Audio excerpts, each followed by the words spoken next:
네, 샬롬. 7월 10일 이슬기도신 여러분 환영합니다. 우리 암송하고 시작하겠습니다. 할렐루야 내 영혼아 여호와를 찬양하라. 나의 생전의 여호와를 찬양하며 나의 평생의 내 하나님을 찬송하리로다. 한 번 더 하겠습니다.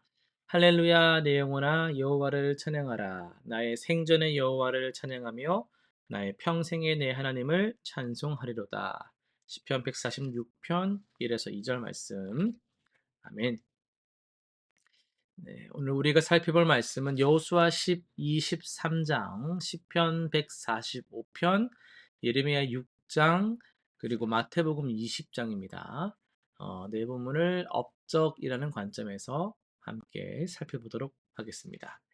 시편입니다. 시편 기자는 하나님의 위대한 업적들을 온 마음으로 찬양합니다. 천지 만물을 창조하시고 생명을 주관하시는 창조의 업적, 고난 중에 있는 자들을 구원하시고 보호하시는 구원의 업적, 넘어진 자를 일으키시고 소망을 주시는 회복의 업적이 그것입니다. 이러한 하나님의 업적은 과거의 그 일회적 사건만이 아니고 지금도 계속되고 있는 현재 진행형의 은혜다라고 할 수 있어요. 우리는 매일의 삶에서 하나님의 선하신 업적들을 경험하면서 그것을 인정하고 감사하는 마음으로 살아가야 합니다. 하나님의 업적은 우리의 찬양과 영광의 근거가 됩니다. 예레미야 6장입니다. 예루살렘 백성들의 악한 업적은 하나님의 거룩한 업적과 극명하게 대비됩니다. 그들은 탐욕에 빠져 불의한 이득을 추구했고 거짓 예언으로 백성을 속였으며 하나님이 가증히 여기시는 우상 숭배를 일삼았죠. 이러한 악한 업적들은 하나님의 진노를 불러일으켰고 결국엔 바벨론 포로라는 심판으로 이어졌죠. 우리 역시 세상의 가치관에 휩쓸려서 하나님이 기뻐하지 않으시는 업적을 쌓고 있지는 않은지를 돌아볼 필요가 있습니다. 진정한 회개와 돌이킴을 통해 하나님이 기뻐하시는 선한 업적을 이루어 가야 합니다. 마태복음입니다. 예수님의 업적은 인간의 생각과 전혀 다른 차원에서 이루어졌습니다. 왕으로 오셨지만 섬기는 자가 되셨고 생명을 얻으시기 위해 생명을 내어주셨습니다. 포도원 비유를 통해서 하나님 나라의 상급은 인간의 공로나 계산에 따라 주어지는 것이 아니라 하나님의 은혜로 주어짐을 가르치셨어요. 무엇보다도 자신의 생명을 많은 사람의 대속제물로 들이심으로써 죄인들의 구원을 위한 결정적 업적을 완성하셨습니다.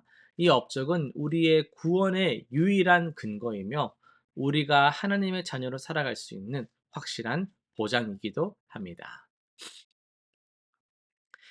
계속해서 여호수아 12, 13장을 중심으로 나의 몫을 찾아가는 여정이라는 제목으로 말씀을 전하려고 합니다. 여러분은 '내가 뭘 하며 살아야 할까?' 이런 질문들을 해 보셨나요? 뭐 나이를 불문하고 많은 사람들이 가지는 고민일 것 같아요. '내가 뭐 하면서 살아야 될까?' 학생들은 진로를 고민하고 직장인들은 이직을 고민하기도 하고 은퇴한 분들은 남은 삶들을 어떻게 살아야 될지를 고민하기도 하죠.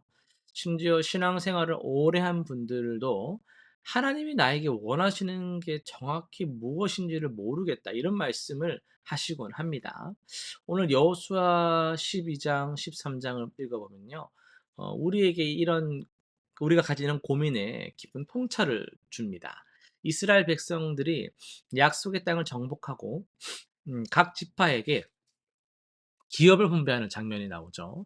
여기서 우리가 놓치지 말아야 될 것이 있습니다. 이 모든 과정이 하나님의 업적이라는 사실인데요.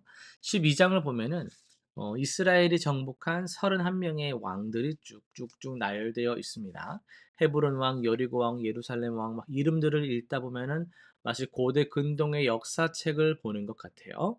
하지만 이것은 단순한 전쟁 승리 기록이 아닙니다. 하나님께서 약속하셨던 것들을 하나하나 성취해 가시는 하나님의 업적의 기록입니다. 생각해 보세요, 여러분. 이스라엘 백성들이 애굽에서 400년 동안 노예 생활을 했잖아요. 그리고 이후에는 뭐 했습니까? 40년 동안 광야에서 떠돌았던 유목민이었어요. 그러니까 이게 뭘 의미하냐면 전쟁에 대한 경험이 전 전혀 없었다라는 거예요. 그런데 어떻게 가나안의 견고한 성읍들을 하나씩 다 정복을 했냐라는 거예요. 여호수아가 뛰어난 전략가라서? 이스라엘 군대가 특출나서? 아닙니다. 이게 바로 하나님의 업적이라는 증거예요. 13 장에서는 더 놀라운 일들이 일어납니다. 정복한 땅을 각 지파에게 나누어 주시는 건데요.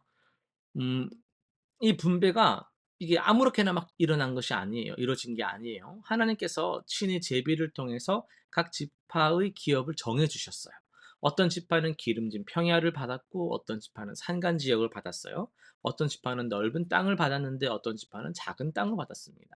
여기서 중요한 것은 각자가 받은 그 기업이 곧 하나님의 뜻이라는 거예요. 유다 지파가 받은 땅과 시므이 지파가 받은 땅이 달랐지만 둘 다 하나님의 업적이었습니다. 크고 작음의 문제가 아니라 하나님께서 각 지파에게 가장 적절한 적합한 기업을 주셨다라는 겁니다. 여러분 이것이 우리에게 주는 교훈이 무엇입니까? 하나님은 우리 각자에게도 고유한 기업을 주셨다라는 건데요. 내가 태어난 가정, 내가 받은 교육, 나의 가정 형편, 내가 만난 사람들, 내가 겪은 경험들, 심지어 겪은 고난까지도 모두 하나님이 나에게 주신 기업의 일부라는 겁니다. 직장을 다니는 엄마들, 직장맘들은 직장맘대로, 전업주부라는 전업주부대로, 학생은 학생대로, 아빠는 아빠대로, 시니어는 시니어대로 각자에게 주어진 기업들이 있습니다. 남편 직장 때문에 이사를 자주 다니는 분에게는요, 이동하는 삶이 하나님의 기업일 것이고, 한 곳에 오래 살아온 분에게는 그 지역이 또 하나님의 기업일 수 있습니다. 아이가 있는 분에게는 양육하는 것이 하나님의 기업을 다스리는 것이고, 아이가 없는 분에게는 다른 방식으로 사랑을 나누는 것이 하나님께서 맡기신 기업이겠죠. 그런데 우리는 여기서 종종 남의 기업을 부러워하는 일들이 생기는 거예요. 왜 저 사람은 저렇게 좋은 조건에서 살지? 나는 왜 이렇게 어려운 환경에 있지? 하며 불평을 하는 거예요. 여러분 이 말이 되게 웃긴 말이 뭐냐면은 정말 그렇게 맞다면은 어 진짜 계급이 쫙 나눠져야 돼요. 아무 문제 없는 사람, 점점 문제 많은 사람 이런 식으로 나눠져야 되거든요. 근데 어느 한 사람도 이 생각 안 하는 사람이 없어요. 내가 볼 때 걱정 없다 생각하는 사람도 또 누군가를 보면서 또 '아 저 사람 좋겠다.' 이러면서 불평한단 말이에요.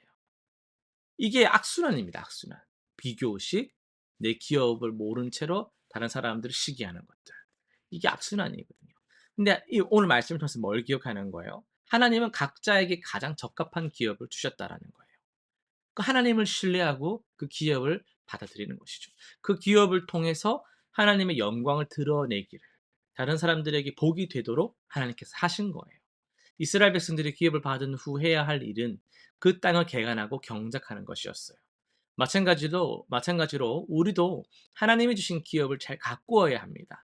현재 내가 처한 상황이 어디든 어떻든 하나님의 말씀의 능력이 힘입어서 최선을 다해 그분의 뜻을 이루어 가야 하는 것이죠. 여러분 혹시 아직도 내 인생의 목적이 무엇인가를 찾고 계십니까? 멀리서 찾지 마십시오.